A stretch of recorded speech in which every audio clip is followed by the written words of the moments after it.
ಸ್ನೇಹಿತರೆ, ಮೀಡಿಯಾ ಮಾಸ್ಟರ್ಸ್ಗೆ ಸ್ವಾಗತ, ಸುಸ್ವಾಗತ. ಗೆಳೆಯರೆ, ದೆಹಲಿಯ ಚುನಾವಣಾ ಫಲಿತಾಂಶ ಹೊರಬಿದ್ದಿದೆ. ನಿರೀಕ್ಷೆಯಂತೆ ಅಲ್ಲಿ ಆಮ್ ಆದ್ಮಿ ಪಕ್ಷಕ್ಕೆ ಸೋಲಾಗಿದೆ. ಸುಮಾರು 27 ವರ್ಷಗಳ ಅಜ್ಞಾತವಾಸದ ನಂತರ ಮತದಾರ ದೆಹಲಿಯ ಗದ್ದುಗೆಗೆ ಮತ್ತೆ ಬಿಜೆಪಿಯನ್ನು ಆಯ್ಕೆ ಮಾಡಿದ್ದಾನೆ. ಅಲ್ಲಿ ಯಾವ ಮೂರನೇ ಆಯ್ಕೆಯೂ ಮತದಾರನ ಕಣ್ಣಿಗೆ ಈ ಬಾರಿ ಬಿದ್ದಂತಿಲ್ಲ. ಕಾಂಗ್ರೆಸ್ ಈ ಬಾರಿ ಕೂಡ ಹೇಳ ಹೆಸರಿಲ್ಲದಂತಾಗಿದೆ. ಹಾಗಾದರೆ ದೆಹಲಿಯ ಚುನಾವಣಾ ಹೈಲೈಟ್ಸ್ ಏನು? ಆಮ್ ಆದ್ಮಿ ಅಲ್ಲಿ ಎಡವಿದ್ದೆಲ್ಲಿ? ಫ್ರೀಬೀಸ್ ದೆಹಲಿಯ ಚುನಾವಣೆಯಲ್ಲಿ ಪ್ರಮುಖ ಪಾತ್ರವನ್ನು ವಹಿಸ್ತಾ? ಕಾಂಗ್ರೆಸ್ ಪರಿಸ್ಥಿತಿಯಲ್ಲಿ ಏನು ಅನ್ನೋ ಬಗ್ಗೆ ಒಂದಷ್ಟು ಮಾಹಿತಿಯನ್ನು ಸಂಕ್ಷಿಪ್ತವಾಗಿ ನೋಡೋ ಪ್ರಯತ್ನವನ್ನು ಮಾಡಿಬಿಡೋಣ.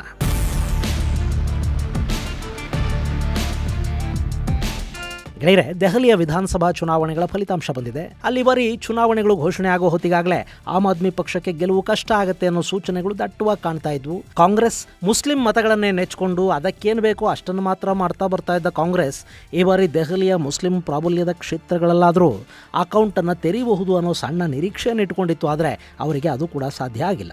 ದೆಹಲಿ ಮತದಾರ ನಮಗೆ ಮೂರನೇ ಆಯ್ಕೆ ಇಲ್ಲ ಅನ್ನೋ ಹಾಗೆ ಮತ ಚಲಾಯಿಸಿದ್ದಾನೆ. ಈ ಬಾರಿ 27 ವರ್ಷಗಳ ಅಜ್ಞಾತವಾಸದ ಬಳಿಕ ಮತ್ತೆ ಬಿಜೆಪಿಯ ಕೈಗೆ ಅಧಿಕಾರ ಸಿಕ್ಕಂತಾಗಿದೆ. ಆ ಮೂಲಕ ಆಮ್ ಆದ್ಮಿ ತನ್ನ ಮೂಲ ನೆಲೆಯಲ್ಲಿ ಅಧಿಕಾರ ವಂಚಿತ ಆಗ್ತಾ ಇದೆ. ಅದರ ಸಂಸ್ಥಾಪಕ ಅರವಿಂದ್ ಕೇಜ್ರಿವಾಲ್, ದೆಹಲಿಯ ಮಾಜಿ ಉಪಮುಖ್ಯಮಂತ್ರಿ ಮನೀಶ್ ಸಿಸೋಡಿಯಾ, ಅಲ್ಲಿನ ಆರೋಗ್ಯ ಸಚಿವ ಸೌರಭ್ ಭಾರದ್ವಾಜ್, ಹೀಗೆ ಘಟಾನುಘಟಿಗಳನ್ನ ಮತದಾರ ಮನೆಗೆ ಕಳುಹಿಸಿದ್ದಾನೆ. ಹಾಗೆ ದೆಹಲಿ ಮುಖ್ಯಮಂತ್ರಿ ಆತಿಶಿ ಸಿಂಗ್ ಗೆಲುವಿನ ನಗೆ ಬೀರಿದ್ದಾರೆ. ಅಲ್ಲಿ ಹೆಚ್ಚು ಮಾತಾಡ್ತಾ ಇದ್ದ ಬಿಜೆಪಿ ಅಭ್ಯರ್ಥಿ ರಮೇಶ್ ಬಿದೂರಿ ಅವರನ್ನ ಮತದಾರ ಮಾತನಾಡೋದಕ್ಕೆ ಅಸೆಂಬ್ಲಿಗೆ ಕಳುಹಿಸಿಕೊಟ್ಟಿಲ್ಲ. ಗೆಳೆಯರೆ, ಬದಲಾವಣೆಯ ಘೋಷಣೆಯೊಂದಿಗೆ ಪಾರ್ಟಿ ವಿತ್ ಡಿಫರೆನ್ಸ್ ಅನ್ನೋ ಕಾನ್ಸೆಪ್ಟ್ನೊಂದಿಗೆ ಬಂದ ಆಮ್ ಆದ್ಮಿ ಪಕ್ಷ ಒಂದೇ ದಶಕದಲ್ಲಿ ಹೇಗೆ ಕಾಲಚಕ್ರಕ್ಕೆ ಸಿಲುಕಿಕೊಳ್ತು ಅನ್ನೋದನ್ನ ನೋಡುವ ಮೊದಲು ಈ ಬಾರಿ ದೆಹಲಿ ಚುನಾವಣೆಯ ಮೇಲೆ ಆಶ್ವಾಸನೆಗಳ ಪ್ರಭಾವ ಹೇಗಿತ್ತು ಅನ್ನೋದನ್ನ ಕೂಡ ನೋಡ್ಬಿಡೋಣ.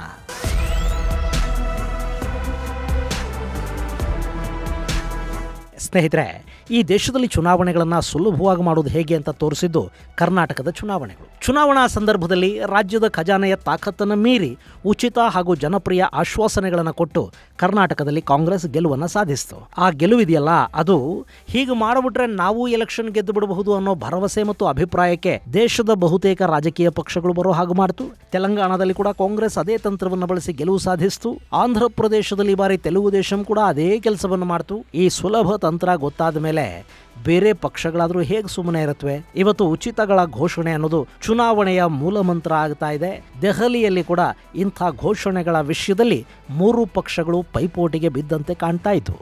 ಗೆಳೆಯರೆ, ನಮ್ಮ ಹಳ್ಳಿ ಕಡೆ ಚೀಟಿ ಕೂಗ್ತಾರೆ, ನೀವು ನೋಡಿರಬೇಕು. ಹಣದ ಅಗತ್ಯ ಇರಲಿ ಇಲ್ಲದೇ ಇರಲಿ, ಚೀಟಿಯ ಮೌಲ್ಯವನ್ನ ಹೆಚ್ಚು ಮಾಡಿ ಲಾಭ ಮಾಡಬೇಕು ಅನ್ನೋ ಕಾರಣಕ್ಕೆ ಕೆಲವರು ಅತಿ ಹೆಚ್ಚು ಬಿಡ್ಡಿಂಗ್ ಅನ್ನು ಮಾಡ್ತಾ ಹೋಗ್ತಾ ಇರ್ತಾರೆ. ಈಗ ಚುನಾವಣೆಗಳಲ್ಲೂ ಹಾಗೆ ಆಗ್ತಾ ಇದೆ. ಗೆಲ್ತೀವೋ ಬಿಡ್ತೀವೋ, ಕೊಡೋದು ಬಿಡೋದು ಗೆದ್ದ ಮೇಲೆ ನೋಡ್ಕೊಂಡ್ರಾಯ್ತು. ಆಶ್ವಾಸನೆಗಳನ್ನು ಕೊಟ್ಟರೆ ನಾವೇನು ಕಳ್ಕೊತೀವಿ ಅನ್ನೋ ಹಾಗೆ ರಾಜಕೀಯ ಪಕ್ಷಗಳು ಉಚಿತಗಳ ಘೋಷಣೆ ಮಾಡ್ತಾ ಹೋಗ್ತಾ ಇವೆ. ದೆಹಲಿಯಲ್ಲಿ ಕೂಡ ಅದು ಕಣ್ಣಿಗೆ ಕಟ್ಟಿದ ಹಾಗೆ ಕಾಣ್ತಾ ಇದೆ. ನಿಮಗದರ ಕೆಲವು ಉದಾಹರಣೆಗಳನ್ನು ಇಲ್ಲಿ ಕೊಟ್ಟುಬಿಡ್ತೀನಿ, ಕೇಳಿಸ್ಕೊಳ್ಳಿ.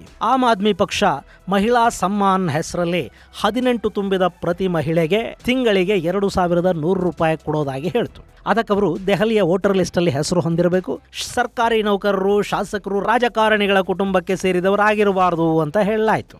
ಇದಕ್ಕೆ ಪರ್ಯಾಯವಾಗಿ ಬಿಜೆಪಿ 2,500 ರೂಪಾಯಿಗಳನ್ನು ಕೊಡೋದಾಗಿ ಘೋಷಣೆ ಮಾಡ್ತು. ಆದರೆ ಇದು ಎಲ್ಲರಿಗೂ, ಅಂದರೆ ಕಾಕಾ ಪಾಟೀಲ ನಿಂಗೂ ಫ್ರೀ ಅನ್ನೋ ಥರ ಅಲ್ಲ.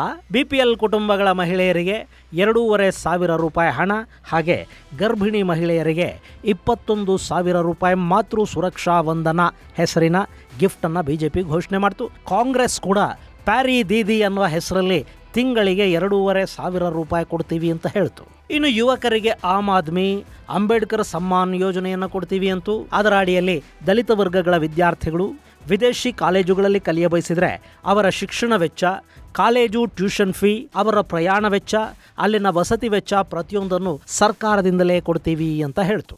ಇದಕ್ಕೆ ಪರ್ಯಾಯವಾಗಿ ಬಿಜೆಪಿ UPSC ಹಾಗೂ ಸ್ಟೇಟ್ ಪಬ್ಲಿಕ್ ಸರ್ವಿಸ್ ಕಮಿಷನ್ಗೆ ಸಿದ್ಧತೆಗಳನ್ನು ಮಾಡಿಕೊಳ್ಳುವ ವಿದ್ಯಾರ್ಥಿಗಳಿಗೆ 2 ಬಾರಿ ಪರೀಕ್ಷೆ ಬರೆಯುವ ಅವಧಿಗೆ ತಿಂಗಳಿಗೆ 15,000 ರೂಪಾಯಿ ಕೊಡೋದಾಗಿ ಹೇಳ್ತು. ಜೊತೆಗೆ SC/ST ವಿದ್ಯಾರ್ಥಿಗಳು ITI, ಪಾಲಿಟೆಕ್ನಿಕ್ ನಂಥ ಜಾಬ್ ಓರಿಯೆಂಟೆಡ್ ಕೋರ್ಸುಗಳನ್ನು ಮಾಡ್ತಾ ಇದ್ರೆ ಅವರಿಗೆ ತಿಂಗಳಿಗೆ 10,000 ಪ್ರೋತ್ಸಾಹಧನವನ್ನು ಬಿಜೆಪಿ ಘೋಷಣೆ ಮಾಡ್ತು.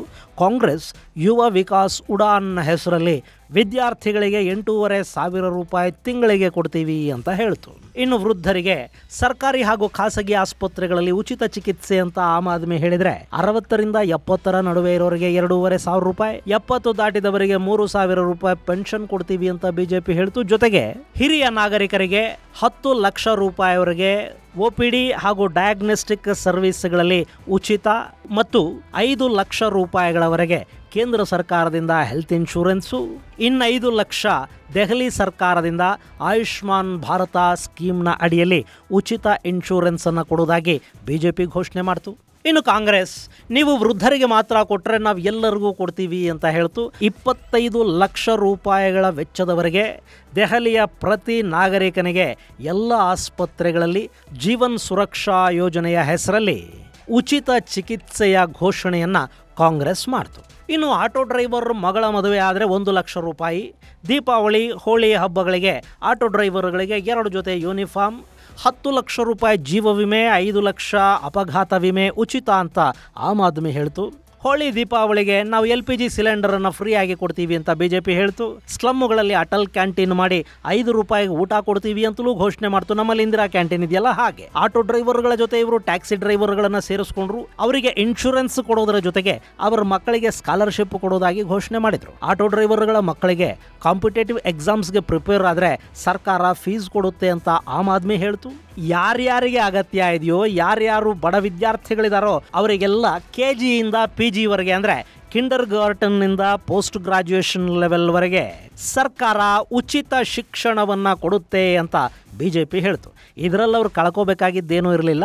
ಅವರು ಕೊಡ್ತಾ ಇದ್ದದ್ದು ಸರ್ಕಾರಿ ಶಾಲಾ ಕಾಲೇಜುಗಳಲ್ಲಿ ಉಚಿತ ಪ್ರವೇಶ ಮತ್ತು ಉಚಿತ ಶಿಕ್ಷಣ. ಇನ್ನು ಕಾಂಗ್ರೆಸ್ ಈ ವರ್ಗದ ವಿಷಯಕ್ಕೆ ಹೋಗಲಿಲ್ಲ. ಹಾಗೆ ವಿದ್ಯಾರ್ಥಿಗಳಿಗೆ ಬಸ್ ಫ್ರೀ ಅಂತ ಆಮ್ ಆದ್ಮಿ ಪಕ್ಷ ಹೇಳ್ತು. ನಾವು ಸಿಲಿಂಡರ್ ಮೇಲೆ 500 ರೂಪಾಯಿ ಸಬ್ಸಿಡಿ ಕೊಡ್ತೀವಿ ಅಂತ ಬಿಜೆಪಿ ಹೇಳ್ತು. ನಾವು 500 ರೂಪಾಯಿಗೆ ಸಿಲಿಂಡರ್ ಕೊಡ್ತೀವಿ ಅಂತ ಕಾಂಗ್ರೆಸ್ ಹೇಳ್ತು. ಹಾಗೆ ರೇಷನ್ ಕಿಟ್ ಅನ್ನು ಫ್ರೀ ಕೊಡೋ ಘೋಷಣೆಯನ್ನು ಕೂಡ ಕಾಂಗ್ರೆಸ್ ಮಾಡ್ತು. ಅದರಲ್ಲಿ 5 kg ಅಕ್ಕಿ, 2 kg ಸಕ್ಕರೆ, 1 ಲೀಟರ್ ಎಣ್ಣೆ, 6 kg ಧಾನ್ಯ, 250 ಗ್ರಾಂ ಟೀ ಸೊಪ್ಪು ಕೊಡ್ತೀವಿ ಅಂತ ಕಾಂಗ್ರೆಸ್ ಹೇಳ್ತು. ದೆಹಲಿಯ ಜನಕ್ಕೆ 200 ಯೂನಿಟ್ ಕರೆಂಟ್ ಫ್ರೀ ಕೊಡ್ತೀವಿ, ಅದರ ಮೇಲೆ 50% ಡಿಸ್ಕೌಂಟ್ ಕೊಡ್ತೀವಿ ಅಂತ ಆಮ್ ಆದ್ಮಿ ಹೇಳಿದ್ರೆ ನಾವು 300 ಯೂನಿಟ್ ಫ್ರೀ ಕೊಡ್ತೀವಿ ಅಂತ ಕಾಂಗ್ರೆಸ್ ಹೇಳ್ತು. ಗೆಳೆಯರೆ, ಇಲ್ಲಿ ಉಚಿತಗಳನ್ನು ಕೊಡಲೇಬಾರದು ಅಂತ ನಾನು ಹೇಳೋದಕ್ಕೆ ಹೋಗೋದಿಲ್ಲ. ಆದರೆ ಯಾವುದಕ್ಕೆ ಆದ್ಯತೆ ಕೊಡಬೇಕು ಅನ್ನೋದನ್ನು ಅರ್ಥ ಮಾಡ್ಕೋಬೇಕು. ಈ ದೇಶದಲ್ಲಿ ಇವತ್ತಿನವರೆಗೆ ಸಮಾನ ಶಿಕ್ಷಣ ಅನ್ನೋದು ಸಾಧ್ಯ ಆಗಿಲ್ಲ. ಗ್ರಾಮೀಣ ಭಾಗದಲ್ಲಿರುವ ವಿದ್ಯಾರ್ಥಿಗೆ ಮತ್ತು ನಗರ ಪ್ರದೇಶಗಳಲ್ಲಿನ ವಿದ್ಯಾರ್ಥಿಗೆ, ಫೀಸ್ ಕೊಟ್ಟು ಖಾಸಗಿ ಶಾಲಾ ಕಾಲೇಜುಗಳಲ್ಲಿ ಕಲಿಯುವ ವಿದ್ಯಾರ್ಥಿಗಳಿಗೆ ಮತ್ತು ಸರ್ಕಾರಿ ಶಾಲಾ ಕಾಲೇಜುಗಳಲ್ಲಿ ಕಲಿತಿರೋ ವಿದ್ಯಾರ್ಥಿಗಳ ನಡುವೆ ಶಿಕ್ಷಣದಲ್ಲಿ ಇವತ್ತು ಎಷ್ಟು ವ್ಯತ್ಯಾಸ ಇದೆ ಅನ್ನೋದು ಕಣ್ಣಿಗೆ ಕಟ್ಟಿದ ಹಾಗೆ ಕಾಣ್ತಾ ಇದೆ.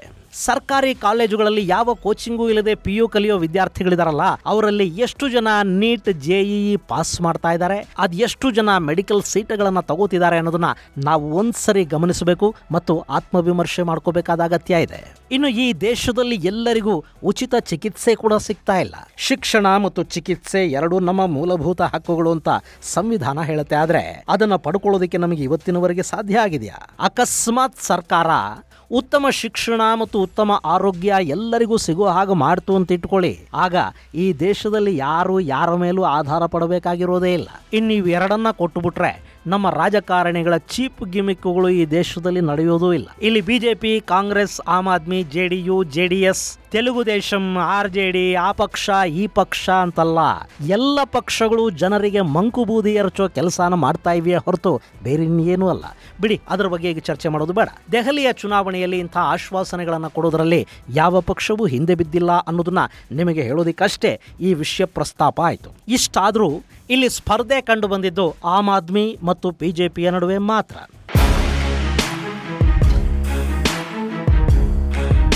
ಇನ್ನು ಕಾಂಗ್ರೆಸ್ ಹಾಗೂ ಆಮ್ ಆದ್ಮಿ ಪಕ್ಷಗಳು ಒಟ್ಟುಗೂಡಿ ಸ್ಪರ್ಧೆ ಮಾಡಿದ್ದಿದ್ರೆ ದೆಹಲಿಯಲ್ಲಿ ಬಿಜೆಪಿಯನ್ನ ಕಟ್ ಹಾಕಬಹುದಿತ್ತು. ಆಮ್ ಆದ್ಮಿ ಮತಗಳ ಜೊತೆ ಮುಸ್ಲಿಂ ಮತಗಳು ಕ್ರೋಢೀಕರಣಗೊಳ್ತಾ ಇದ್ವು ಅನ್ನೋ ಒಂದು ವಾದ ಕೂಡ ಇಲ್ಲಿದೆ. ಆದರೆ ದೆಹಲಿಯಲ್ಲಿ ಮುಸ್ಲಿಂ ಮತದಾರರೇ ಹೆಚ್ಚಿರೋ ಕ್ಷೇತ್ರಗಳಲ್ಲಿ ಕೂಡ ಆಮ್ ಆದ್ಮಿ ಮತ್ತು ಬಿಜೆಪಿ ಗೆದ್ದಿವೆಯೇ ಹೊರತು ಕಾಂಗ್ರೆಸ್ ಅಕೌಂಟನ್ನು ಓಪನ್ ಮಾಡೋದಕ್ಕೆ ಸಾಧ್ಯ ಆಗಿಲ್ಲ. ಇನ್ನು 2020ರಲ್ಲಿ ದಂಗೆಗಳನ್ನು ಕಂಡಿದ್ದ ಮುಸ್ತಫಾಬಾದ್ ಕ್ಷೇತ್ರದಲ್ಲಿ ಬಿಜೆಪಿಯ ಬಿಷ್ತ್ ಗೆಲುವನ್ನು ದಾಖಲಿಸಿದ್ದಾರೆ.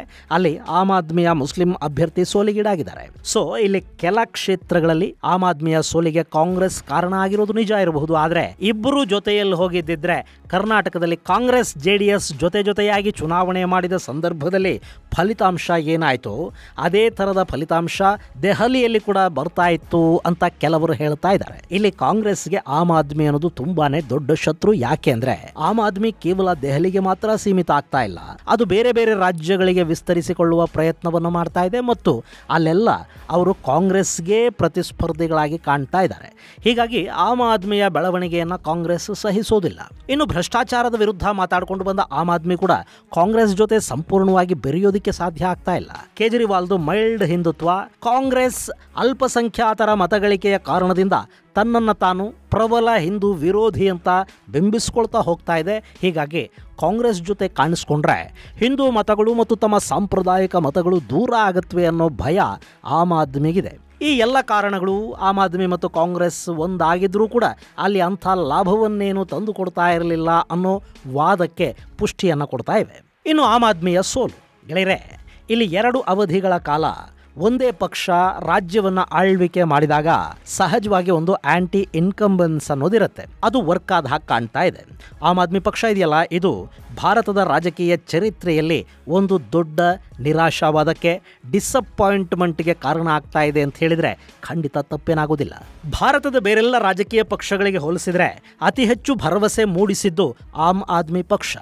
ತುಂಬ ಡಿಫ್ರೆಂಟ್ ಆಗಿ ಹೊಸ ವಿಚಾರಗಳ ಜೊತೆ ಅವರು ಎದ್ದು ಬಂದಿದ್ರು. ಆ ಪಕ್ಷದ ನಾಯಕರಿಗೆ ಬೇರೆ ಯಾವುದೋ ಪಕ್ಷದ ರಾಜಕೀಯ ಸ್ಟಿಗ್ಮಾಗಳು ಅಂಟುಕೊಂಡಿರಲಿಲ್ಲ. ಎಲ್ಲ ಹೊಸ ಮುಖಗಳು, ಹೊಸತನ ತುಂಬಿದ ಮಾತುಗಳು. ಇಂಡಿಯಾ ಅಗೇನೆಸ್ಟ್ ಕರಪ್ಷನ್ ಅಂತ ಹೇಳ್ತಾ ಆಮ್ ಆದ್ಮಿ ಬಂದಾಗ ದೇಶ ಅವರ ಕಡೆ ಸಾಕಷ್ಟು ನಿರೀಕ್ಷೆಗಳನ್ನು ಇಟ್ಟುಕೊಂಡು ನೋಡ್ತಾ ಇತ್ತು. ದೆಹಲಿಯಲ್ಲಿ ಅವರಿಗೆ ಗೆಲುವು ಸಿಕ್ತು. ಅಲ್ಲಿ ಎಲ್ಲರೂ ಬುದ್ಧಿವಂತರೇ ಇದ್ರು, ತುಂಬಾ ಸಿಂಪಲ್ ಆಗಿ ಕಾಣಿಸ್ಕೊಳ್ತಾ ಇದ್ರು, ಮಧ್ಯಮ ವರ್ಗದ ಜನರ ಪರ ಮಾತಾಡ್ತಾ ಇದ್ರು. ಆಮ್ ಆದ್ಮಿ ಸಾಮಾನ್ಯ ಜನ ಅನ್ನೋ ಹೆಸರನ್ನ ಪಕ್ಷಕ್ಕೆ ಇಟ್ಕೊಂಡಿದ್ರು, ಪೊರಕೆ ಹಿಡ್ಕೊಂಡು ಬಂದಿದ್ರು.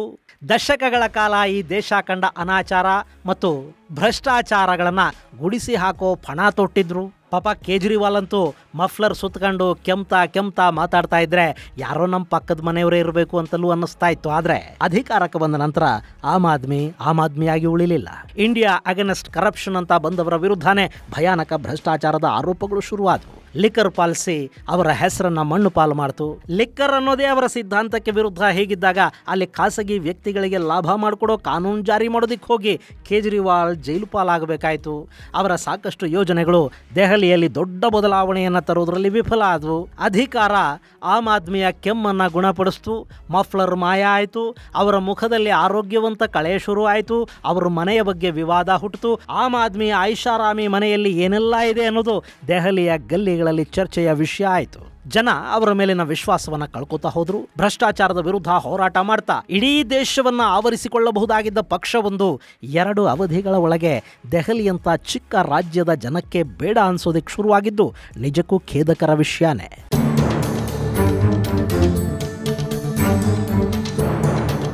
ಇನ್ನು 2.25 ದಶಕಗಳ ನಂತರ ಅಲ್ಲಿಗೆ ಬಿಜೆಪಿ ಬರ್ತಾ ಇದೆ. ಇನ್ನು ಅಲ್ಲಿ ಮುಂದಿನ ಮುಖ್ಯಮಂತ್ರಿ ಯಾರಾಗುತ್ತಾರೆ ಅನ್ನೋದು ಈಗ ತೀವ್ರ ಚರ್ಚೆಗೆ ಕಾರಣವಾಗ್ತಾ ಇರುವ ಅಂಶ. ಈ ಪಟ್ಟಿಲಿ ದೆಹಲಿಯ ರಾಜ್ಯ ಬಿಜೆಪಿ ಅಧ್ಯಕ್ಷ ವೀರೇಂದ್ರ ಸಚ್ದೇವ ಹೆಸರಿದೆ. ದೆಹಲಿಯ ಮಾಜಿ ಮುಖ್ಯಮಂತ್ರಿ ಸಾಹಿಬ್ ಸಿಂಗ್ ವರ್ಮಾ ಅವರ ಮಗ ಪರ್ವೇಶ್ ವರ್ಮಾ ಲಿಸ್ಟಲ್ಲಿದ್ದಾರೆ. ಅವರು ಕೇಜ್ರಿವಾಲ್ ಅವರನ್ನ ಸೋಲಿಸಿ ಆರಿಸಿ ಬಂದಿದ್ದಾರೆ. ಬಿಜೆಪಿಯ ರಾಷ್ಟ್ರೀಯ ಕಾರ್ಯದರ್ಶಿ ಹಾಗೂ ದಲಿತ ನಾಯಕ ದುಷ್ಯಂತ್ ಗೌತಮ್ ಕೂಡ ಸ್ಪರ್ಧೆಯಲ್ಲಿದ್ದಾರೆ. ಹೀಗೆ ಅಲ್ಲಿ ಮುಖ್ಯಮಂತ್ರಿಗಳಾಗೋದಕ್ಕೆ ಸಾಕಷ್ಟು ನಾಯಕರಿದ್ದಾರೆ. ಆದರೆ ಹೈಕಮಾಂಡ್ ಆಯ್ಕೆ ಯಾರು ಅನ್ನೋದನ್ನ ಕಾದು ನೋಡಬೇಕು. ಇದು ಗೆಳೆಯರೆ ದೆಹಲಿ ಚುನಾವಣಾ ಫಲಿತಾಂಶದ ಕುರಿತಾದ ಒಂದಷ್ಟು ಮಾಹಿತಿ. ಮುಂದಿನ ಸಂಚಿಕೆಯಲ್ಲಿ ಮತ್ತಷ್ಟು ವಿಶೇಷಗಳ ಜೊತೆ ಮತ್ತೆ ಭೇಟಿಯಾಗೋಣ. ಅಲ್ಲಿವರೆಗೆ ಜೈ ಹಿಂದ್, ಜೈ ಕರ್ನಾಟಕ.